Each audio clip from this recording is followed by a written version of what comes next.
President Trump's pick to lead the Department of Health and Human Services, Robert F. Kennedy Jr., appeared before the Senate Finance Committee on Wednesday. The confirmation hearing was repeatedly interrupted by protesters criticizing Kennedy's long record of vaccine skepticism. Kennedy is a former environmental attorney who went on to lead Children's Health Defense, a nonprofit that's filed more than 30 lawsuits challenging vaccine and other public health mandates. Kennedy is the son of former Attorney General Robert F. Kennedy and the nephew of President John F. Kennedy. Ahead of the hearing, JFK's daughter, Ambassador Carolyn Kennedy, called on senators to reject her cousin, who she described as a predator and dangerous. Supporters of Kennedy see him as a leading figure in the so-called Make America Healthy Again movement. If confirmed to head HHS, Kennedy would oversee numerous agencies, including the Centers for Disease Control and Prevention, the Food and Drug Administration, and the Centers for Medicare and Medicaid Services. In a moment, we'll be joined by Democratic Senator Ron Wyden of Oregon, the ranking member of the Senate Finance Committee. But first, let's turn to Senator Wyden questioning Robert F. Kennedy Jr. on Wednesday. Mr. Kennedy, you have spent years pushing conflicting stories about vaccines. You say one thing, and then you say another. In your testimony today under oath, you denied that you were anti-vaccine. But during a podcast interview in July of 2023, you said, quote, "No vaccine is safe and effective." In your testimony today, in order to prove you're not anti-vax, you note that all your kids are vaccinated. But in a podcast in 2020, you said, and I quote, "You would do anything, pay anything to go back in time and not vaccinate your kids." Mr. Kennedy, all of these things cannot be true. So, are you lying to Congress today when you say you are pro-vaccine? Or did you lie on all those podcasts? We have all of this on tape, by the way. Yeah, Senator, as you know, because it's been repeatedly debunked, that statement that I made on the Lex Friedman podcast was a fragment of the statement. He asked me, and anybody who actually goes and looks at that podcast and will see this, he asked me, are there vaccines that are safe and effective? And I said to him, some of the live virus vaccines are. And I said, there are no vaccines that are safe and effective, and I was going to continue for every person. Every medicine has people who are sensitive to them, including vaccines. Right, so he interrupted me at that point. I've corrected it many times, including on national TV. You know about this, Senator Wyden, so bringing this up right now is dishonest. let's be clear about what you've actually done then, since you want to deny your statements. For example, you have a history of trying to take vaccines away from people.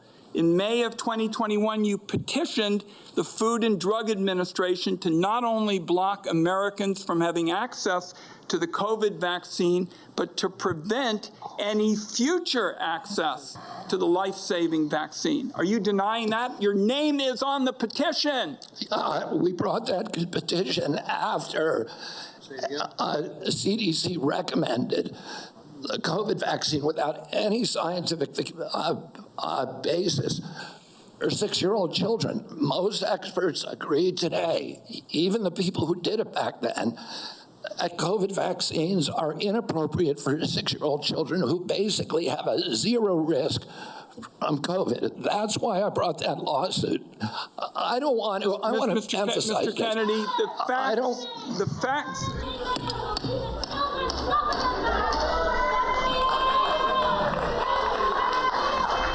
Committee will be in order. And to the audience. That was Democratic Senator Ron Wyden from Oregon. He's the ranking member of the Senate Finance Committee, questioning President Trump's pick to lead the Department of Health and Human Services, Robert F. Kennedy Jr., when he appeared before the committee on Wednesday. That was a brief interruption by a protester. Senator Wyden is joining us now from the Russell Rotunda in the Senate Office Building. He also has a new book just out. It's called It Takes Chutzpah: How to Fight Fearlessly for Progressive Change. Senator Senator, welcome to Democracy Now! It's great to have you with us. If you can start off by just talking about the significance of Robert F. Kennedy Jr. Heading up Health and Human Services, in charge of NIH, in charge of the Centers for Disease Control, agencies that he has long fiercely criticized. Amy, this is one of the most important positions in the world as it relates to healthcare, because a lot of the decisions we make on medicines and therapies are copied around the world. And I was listening to what you played, and what you heard was vintage Robert Kennedy double talk. You know, he has tried so hard to be anti-vax, and again and again and again, he belongs to organizations, he makes statements and like. Now he desperately wants this appointment from Donald Trump, so he is trying to pretend that he's pro-vax. I think the reality is that he cannot be trusted, number one, and he's unprepared. And the reason I say unprepared is it was clear yesterday he didn't even understand the Medicaid program. He thought that there were premiums involved, and it was clear that he just didn't understand the architecture of the programs he would run if confirmed. And Senator Wyden, you've said that he's, quote, embraced conspiracy theories, quacks, and charlatans on vaccine safety and efficacy. What is your assessment on the line of questioning yesterday? Were you satisfied with the number of questions you were able to ask and others were able to ask? And what remains? I believe my Democratic colleagues were outstanding. They went at all of the issues where he had made these very outlandish statements. He pretends that he didn't. A number of my colleagues looked at the financial links that he benefits from when he's doing all this anti-vax activity. I think that we put on the kind of hearing on our side that puts him on the precipice where possibly he will not be confirmed.